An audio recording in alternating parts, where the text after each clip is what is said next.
Hi, Bayesians. I wanted to upload the answer to Chapter 3, Question 6, medium.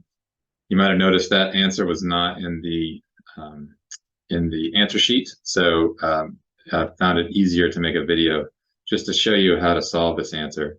So here's the question. Suppose you want to estimate Earth's proportion to water. This is the same question that all the other answers, all the other questions in that chapter are getting to. But the purpose of this question is to ask, what if we wanted the 99th percentile of the posterior distribution of P, the probability of water, to be just 0.05 units wide? How would we do that? And the purpose of this question is to emphasize the importance of sample size, really. And I'm going to show that here. This is all the code that's from the other questions. And so I'm just going to work through it. We've got our p-grid, got our prior, there's the likelihood. And the likelihood here says if we tossed the globe 15 times and we landed with 8 waters, what does our model then say, given those data, 15 tosses and 8 waters, what does our model say about the proportion of water on Earth, given that limited sample size? And just, if we just calculate 8 out of 15, and if we just use the raw data, we know that's about 53%. So we expect the model, given these things, to estimate 53%, but it's not a lot of tosses. And so the purpose of this exercise is if we run through this and calculate the probability intervals, we can see that, let me just do the mean here too, that the mean value of water on Earth is about 53%. That's no surprise, but we're not that certain about it, right? This has a 99% credibility interval between 24% water and 80% water. That's what those numbers mean. And so, yes, the average given these data is 53%, but we've got these wide credibility intervals. How can we make them smaller? And with any data question, the way to get more certain about the thing that you're measuring is just to measure more of it. And so if we instead measured 150 tosses and had the same proportion, just adding zeros to that, and I run through here, notice what happens to those credibility intervals. They get much smaller. So they went from somewhere between 24% water and 81% water to now 42% water to 63% water. That's our uncertainty estimate. That's the width of the credible interval. And the way that it got better, the reason it got smaller, is not because we changed the proportion of water. 80 out of 150 is still the exact same thing. It's 53% water on average. It's because we have more data. So now we have 10 times the amount of data going into our estimate, and hence our model gets more certain about that estimate. So this is the answer to the question. How can we get that interval to get even smaller? And the question in 3M6 is how can we get that interval to be 0.05?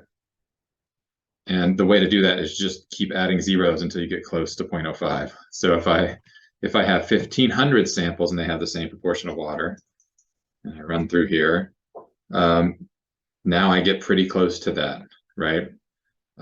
So now my credible interval, the width of the 99 percentile interval, is between 50 and 56. So that's a difference of, in that case, 0.06.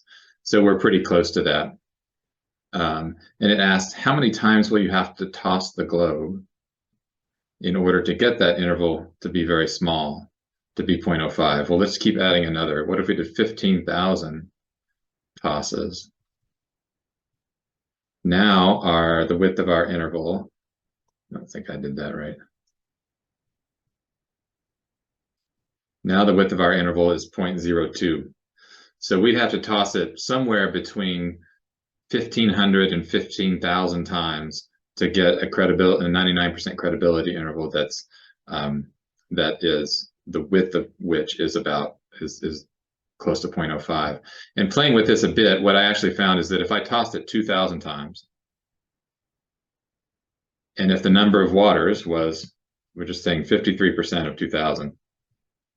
So what is that? Just because I can't divide that in my head, 1,060.